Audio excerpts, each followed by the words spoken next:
असंतुलन असफलता का मूल कारण है।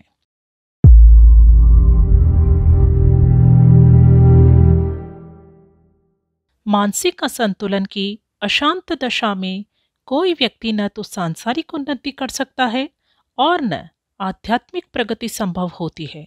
कारण यह है कि उन्नति के लिए, ऊंचा उठने के लिए जिस बल की आवश्यकता होती है, वह बल मानसिक अस्थिरता के कारण एकत्रित नहीं हो पाता। जिस प्रकार हाथ कांप रहा हो तो उस समय बंदूक का निशाना नहीं साधा जा सकता, उसी प्रकार आवेश या उत्तेजना की दशा में मानसिक कंपन की अधिकता रहती है। उस उद्विग्नता की दशा में यह निर्णय करना कठिन होता है कि क्या करना चाहिए और क्या न करना चाहिए। मानसिक असंतुलन और उत्तेजना से अधीरता का भाव उत्पन्न होता है। अधीर होना हृदय की संकीर्णता और आत्मिक बालकपन का चिन्ह है। बच्चे जब बाग लगाने का खेल खेलते हैं तो उनकी कार्य प्रणाली बड़ी विचित्र होती है। अभी बीज बोया, अभी उसमें खाद और पानी लगाया और अभी 2-4 मिनट के बाद ही बीज को उलट पलट कर देखते हैं कि बीज में अंकुर फूटा या नहीं। जब अंकुर नहीं दिखता तो उसे फिर गाड़ देते हैं। 2 मिनट बाद फिर देखते हैं। इस प्रकार कई बार देखने पर भी जब वृक्ष उत्पन्न होने की उनकी कल्पना पूरी नहीं होती तो दूसरा उपाय काम में लाते हैं। वृक्षों की टहनियां तोड़कर मिट्टी में गाड़ देते हैं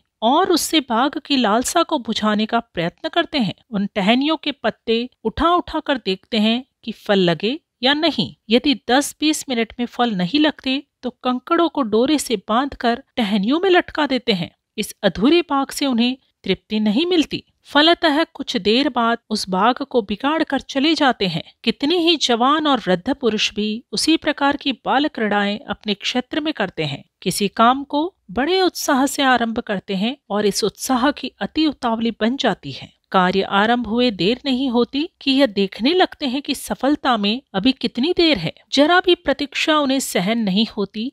जब उन्हें थोड़े ही समय में रंगीन कल्पनाएं पूरी होती नहीं दिखती तो वे निराश होकर उसे छोड़ देते हैं।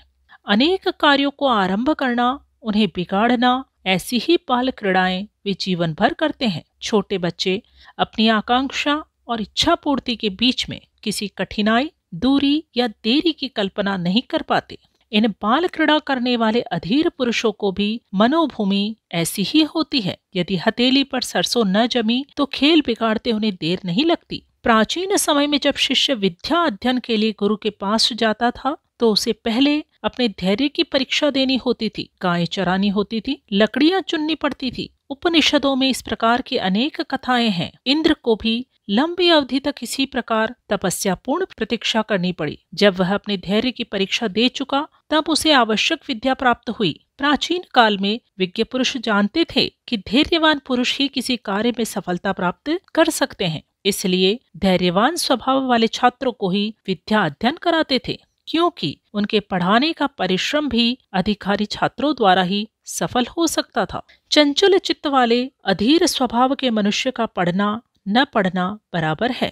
अक्षर ज्ञान हो जाने या अमुक कक्षा का सर्टिफिकेट ले लेने से कोई विशेष प्रयोजन सिद्ध नहीं होता। आतुरता एवं उतावली का स्वभाव जीवन को असफल बनाने वाला एक भयंकर खतरा है। कर्म को परिपक्व होने में समय लगता है। रुई को कपड़े के रूप तक पहुंचने के लिए कड़ी मंजिलें पार करनी होती है और कठोर व्यवधानों से होकर गुजरना पड़ता है। जो संक्रांति काल के मध्यवर्ती कार्यक्रम को धैर्यपूर्वक पूरा होने देने की प्रतीक्षा नहीं कर सकता, उसे रुई को कपड़े के रूप में देखने की आशा नहीं करनी चाहिए। किया हुआ परिश्रम एक विशिष्ट प्रक्रिया के द्वारा फल बनता है। इसमें देर लगती है और कठिनाई भी आती है। कभी कभी परिस्थितिवश यह देरी और कठिनाई आवश्यकता से अधिक भी हो सकती है। उसे पार करने के लिए समय और श्रम लगाना पड़ता है। कभी कभी तो कई बार का प्रयत्न भी सफलता तक नहीं ले पहुंचता। तब अनेक बार अधिक समय तक अविचल धैर्य के साथ जुटे रहकर अभिष्ट सिद्धि को प्राप्त करना होता है। आतुर मनुष्य इतनी दृढ़ता नहीं रखते। जरा सी कठिनाई या देरी से वे घबरा जाते हैं और मैदान छोड़कर भाग निकलते हैं। यही भगोड़ापन उनकी पराजयों का इतिहास बनता है। चित्त का एक काम पर न जमना, संशय और संकल्प विकल्पों में पड़े रहना एक प्रकार का मानसिक रोग है। यदि काम पूरा न हो पाया तो यदि कोई आकस्मिक आपत्ति आ गई तो, यदि फल उल्टा निकला तो, इस प्रकार की दुविधापूर्ण आशंकाएं मन को डामाडोल बनाए रहती है। पूरा आकर्षण और विश्वास न रहने के कारण मन उचटा उचटा रहता है। जो काम हाथ में लिया हुआ है उस पर निष्ठा नहीं होती, इसलिए आधे मन से वह किया जाता है, आधा मन दूसरे काम की खोज में लगा रहता है। इस डामाडोल स्थिति में एक भी काम पूरा नहीं हो पाता। हाथ के काम में सफलता नहीं मिलती बल्कि उल्टी भूल होती है, ठोकर पर ठोकर लगती है। दूसरी ओर आधे मन से जो नया काम तलाश किया जाता है उसके हानि लाभों को भी पूरी तरह नहीं विचारा जाता। अधूरी कल्पना के आधार पर नया काम वास्तविक रूप से नहीं वरन अलंकारिक रूप में दिखाई पड़ता है। पहले काम को छोड़कर नया पकड़ लेने पर फिर उस नए काम की गति होती है जो पुराने काम की थी। कुछ समय बाद उसे भी छोड़कर नया ग्रहण करना पड़ता है। इस प्रकार काम शुरू करना और उसे अधूरा छोड़ना, इस कार्यक्रम की बराबर पुनरावृत्ति होती रहती है। अंत में मनुष्य को अपने असफल जीवन पर पश्चाताप करने के सिवा कुछ हाथ नहीं लगता। प्रस्तुत है परम पूज्य गुरुदेव पंडित श्री राम शर्मा आचार्य जी द्वारा लिखित गायत्री मंत्र के भ अक्षर की व्याख्या। मानसिक संतुलन।